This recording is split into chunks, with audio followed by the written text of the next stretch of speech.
matrimonio di dos hombres, dos mujeres.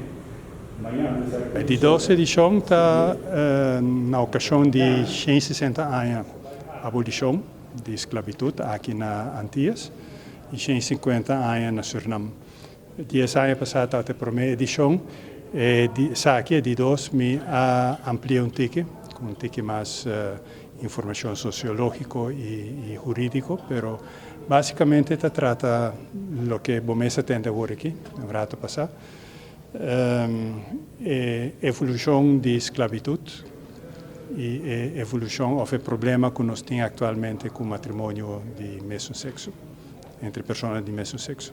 Tudo está à base de petição. Dus Fundação Elsa Coffee, 10 anos passados, a pedir-me, aqui a trove, para me sacar e buque na ocasião de ilustrar. A gente quer linha correta da história. Já, bota começar, dia para começar como gente, como desenvolver. Então, Kiko bota topa na caminho, bota topa religião, bota topa estado, bota topa, todo problema não. E ano 2023 para nós está o resultado da história que nós temos foi de 1634 que o holandês não chega nos isto.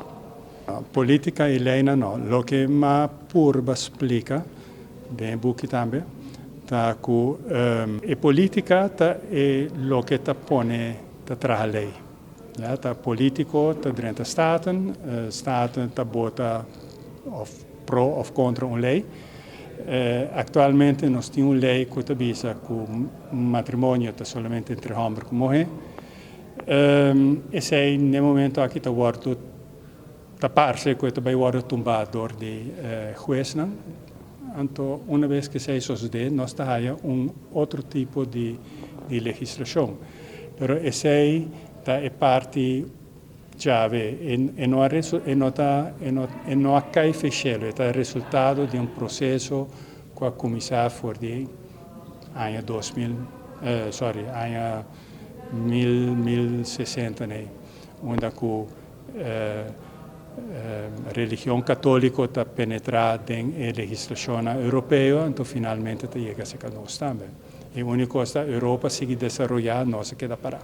É difícil, está 34. O que mais está de cada vida, não? Esclavitud, de onde ela vem, com ela nasce por de guerra, que a esclavitud significa de onde ela vem, é palavra, não?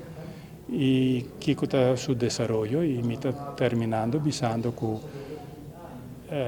a esclavitud está abolida, mas que tu vai na rua, nós temos situação que contra o mês está sendo esclavitud.